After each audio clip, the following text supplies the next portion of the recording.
మంత్రాలకు చింతకాయలు రాలుతాయా అంటే, చింతకాయలు రాల్చుకోవడానికి మంత్రాలు దేనికి అంట నేను. కాబట్టి ఈ మంత్రాలు దేనికి ఉపయోగించుకోవాలో కూడా తెలిసి ఉండాలి. ఈ సామెతే తప్పు.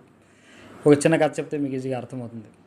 ఒకసారి రామకృష్ణ పరమహంస శిష్యులతో కలిసి ఒక నదిని దాటుతున్నారు. ఈ ఒడ్డు నుంచి ఆ ఒడ్డుకి వెళ్తున్నారు. అక్కడ ఉన్నటువంటి ఒక పడవవాడి సహాయం తీసుకున్నారు. వాడికి ఎంతో కొంత డబ్బులు ఇచ్చారు. శిష్యులు, రామకృష్ణ పరమహంస అందరూ ఎక్కారు. వీళ్ళు పడవలో వస్తున్నారు. అక్కడ ఒక గొప్ప పండితుడు అనమాట, మంచి మంత్ర సాధనవేత్త. ఆయనకు ఒక విద్య వచ్చు. ఏమిటంటే నీళ్ళ మీద నడుచుకుంటూ వెళ్ళిపోగలడు ఆయన, ఎంత లోతున్నా సరే. ఆ విద్యను రామకృష్ణ పరమహంస గారి దగ్గర ప్రదర్శిస్తున్నాడు ఆయన. ఆ ప్రదర్శించడానికి సిద్ధపడ్డాడు. వీళ్ళు పడవలో వస్తూ ఉంటే ఆయన వీళ్ళకంటే వేగంగా నడుచుకుంటూ అవతల ఒడ్డుకి వెళ్ళిపోయారు.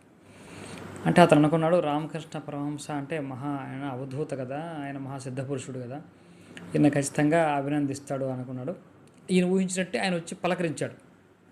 మీరు మహానుభావులండి, గొప్ప సిద్ధిని ప్రదర్శించారు, మీరు ఎంతకాలం సాధన చేశారు అని అడిగాడు. అబ్బో, ఇది చాలా కఠోర సాధన చేశానండి, సుమారు 5 సంవత్సరాల సాధన యొక్క ఫలితంగా నాకు ఈ విద్య వచ్చింది, నీటిపైన నడిచేటటువంటి విద్య అని చెప్పాడు. దానికి 5 సంవత్సరాల సాధన ఎందుకండి, పావులా ఇస్తే పడవోడు వదిలిపెడతాడు కదా అన్నాడు అక్కడ. అంటే అలా గాలి తీసేసాడు.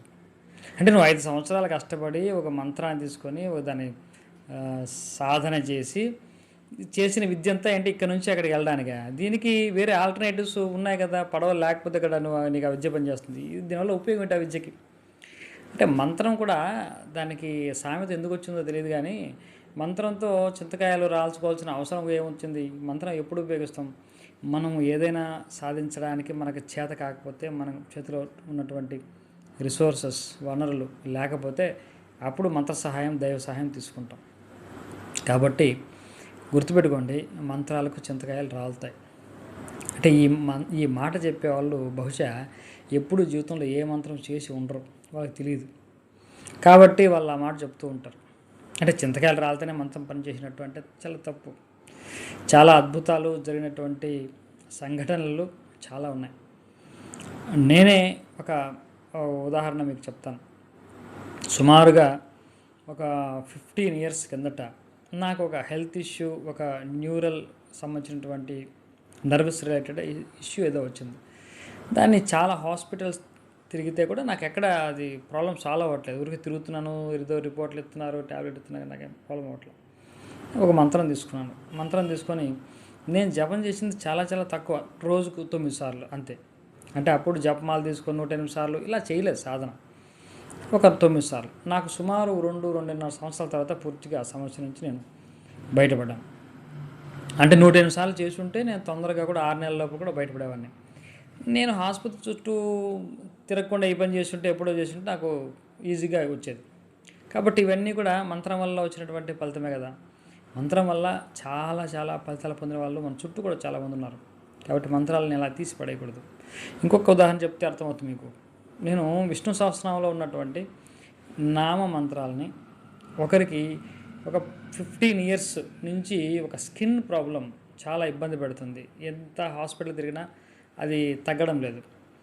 వాళ్ళు ఇలా ఏదో వాళ్ళ ఇంటికి పిలిచారు నన్ను. పిలిస్తే నేను విభూది చేతిలో తీసుకొని ఆ విష్ణు సహస్రనామంలో ఉన్నటువంటి మామూలు మంత్రాలే, నాకు గొప్ప తాంత్రికులు అలాంటివి ఏం కాదు, చేతిలో తీసుకొని ఒక సుమారు అరగంట వాళ్ళ ఇంట్లో ఉన్నట్టు, అరగంట వరకు ఎంతైతే విభూది మంత్రించుంటానో మంత్రించి వాళ్ళకి ఇచ్చి, రోజు నీళ్ళలో కలుపుకొని మీరు తాగండి అని చెప్పాను.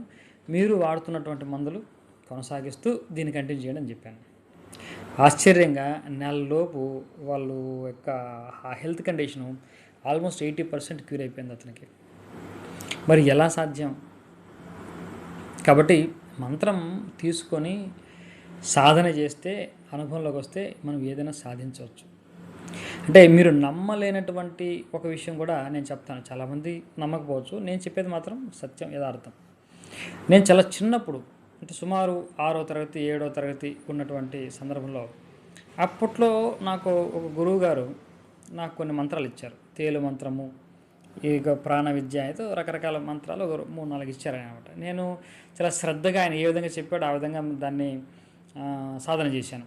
అంటే ఆదివారం అమావాస్య చెరువులోకి వెళ్ళి ఇక్కడ వరకు నీళ్ళలో మంత్ర జపం చేసి చాలా చేశాను. ఆయన ఎలా చెప్తే అలా చేశాను. దాన్ని ఎందుకు ఉపయోగించాలో ఏంటి కూడా నాకు తెలియదు, చేశాను అంతే. ఒకసారి ఏమైంది, స్కూల్ నుంచి వస్తుంటే ఒక చిన్న బావి ఉంది.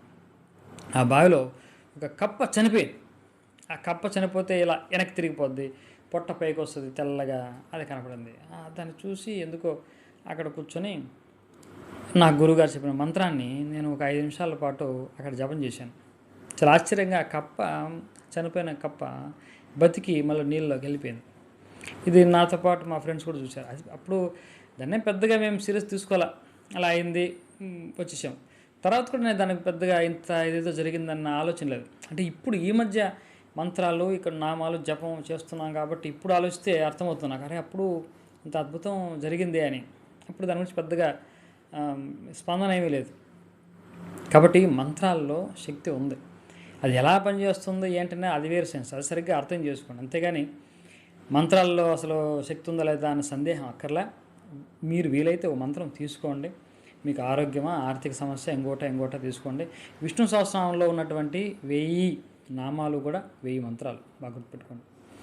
మనము మన శ్రీగురు సత్సంగంలో ఇప్పుడు విష్ణు సహస్రనామాన్ని మనం పారాయణ చేస్తున్నాం. ఈ చాతుర్మాసం 4 నెలలు కూడా ప్రతిరోజు విష్ణు సహస్రనామాన్ని ప్రార్థన అంటే నోటికి నేర్పిస్తున్నాం.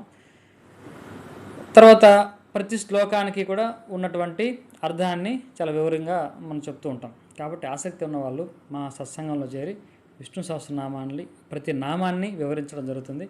ఆ నామాలకు ఉన్నటువంటి శక్తి అర్థం చేసుకుని మీరు కూడా జపం చేయండి. అన్ని రకాల శుభ ఫలితాలు కూడా పొందుతారు.